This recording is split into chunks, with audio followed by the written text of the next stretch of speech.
everyone, it's Maddie and V, and today we're going to be doing the NaNoWriMo WIP Tag. This was created by Bethany Atasada, so we'll leave a link to her channel and the video in the description. There are 9 questions, so let's get to it. Question number 1 is, what is your work in progress? The genre and a little bit about the story. What we're working on for NaNoWriMo this year is a story we've been thinking about for the last 4 years, on and off brainstorming it, and the last time we tried to give it a serious shot was in our first year of university, but we weren't really gelling with the planning. We made a few breakthroughs, but we struggled when it came to the idea of writing collaboratively. We had no idea how to do it. Between now and then, we've written a novel together and know our process a lot better, and also we understand just how much planning and world building have to go into a fantasy project that we were kind of ignoring and just building as we go, but this time we've put a lot more foundation work into it, so hopefully we're way more prepared than we were back then. It's a fantasy novel with 4 different settings, 3 focalised characters, and then 10 main characters overall, so it's going to be a huge undertaking, but we have planned it down to the finest detail and we're really excited to get going. Question 2. What stage is your WIP in? This is the very first draft.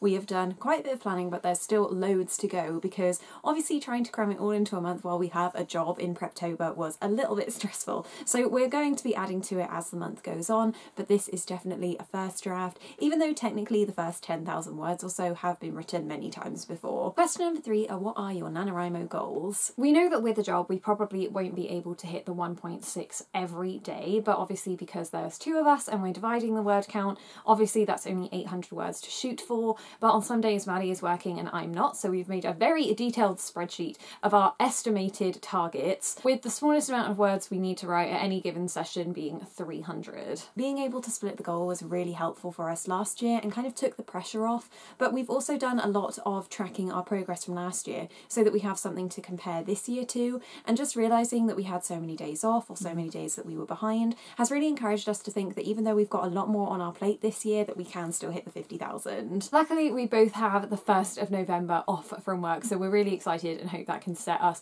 in great stead for the rest of the month, and we're going to aim for like a 5k day, fingers crossed. Question 4, do you have any rewards for meeting your goals? We've set up loads of little rewards because there are so many things coming out that we're interested in November. First and most importantly is our reward for finishing the novel, getting that 50k, and that's going to be going to see Wreck-It Ralph 2 in cinemas as that comes out on November 30th, so hopefully we'll go and see it in the first week of December. Fun fact, Wreck-It Ralph is actually our favourite Disney movie, so it's a beautiful coincidence that the second one is coming out right at the end of November, but obviously if we don't win we're seeing it anyway. Our other treats are going to be the Netflix Christmas movies. There are 3 that they've announced on their Twitter so far, and obviously the pinnacle of that being A Christmas Prince 2, which also comes out on the 30th of November. It's just going to be a movie watching binge at the very end of the month. Then we've also set up other awards, like we're currently watching The Chilling Adventures of Sabrina, and so we're 2 episodes in, but we've still got 8 to span out throughout the month of November. And also, it's kind of nerdy, but we bought ourselves some jigsaw puzzles to do because we love doing those and it's been ages since we've completed one,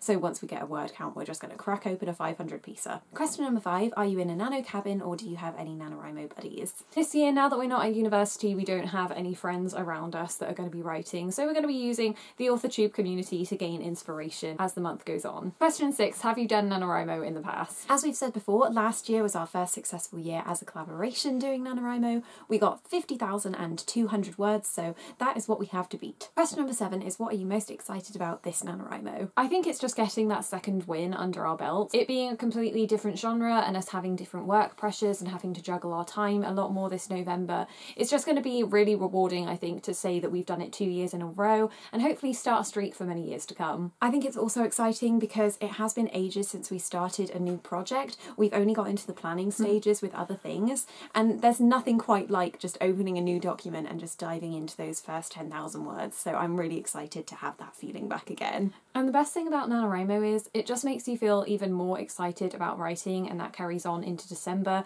and the first quarter of the next year, so I'm just looking forward to our writing momentum being picked back up again because over the summer we definitely dried out. Question 8, what is your number 1 piece of advice for anyone doing NaNoWriMo? Ours would probably be to find the balance with what you're doing. Obviously you can't spend 24 hours a day writing, and it's important not to drop your other hobbies. That's why we're using a lot of rewards for meeting goals, so that we can still enjoy the things we usually would enjoy, so that writing never becomes a chore. And related to that, adjust the word count as you see fit. Like, don't feel the need to write 1.6 every day. If you are desperate to win, as long as you're hitting that 50,000 word mark at the end of the month, it really doesn't matter whether you take the entire 3rd week off. Just make sure you're planning ahead and keeping on top of things and adjusting your targets as necessary too. And question number 9 is, what is your handle on the NaNoWriMo website so that you can follow us? So our account name is Maddie and B, and if you're typing that into the web address page, it's nanowrimo.org/participants/Maddie-and-B. We'll put a link to it in the description anyway, just in case. That's it for the NaNoWriMo Work in Progress tag. Good luck to anyone tomorrow that is starting NaNoWriMo. We hope that you get off to a great start. And please add us as a buddy on the website so that we can keep track of your word count and so that you can see ours and we can all encourage each other together. Don't forget that we post writing or bookish related videos every week. And you can follow us on Instagram and Twitter, both at Maddie and B, and those links are always in the description. We'll see you next time.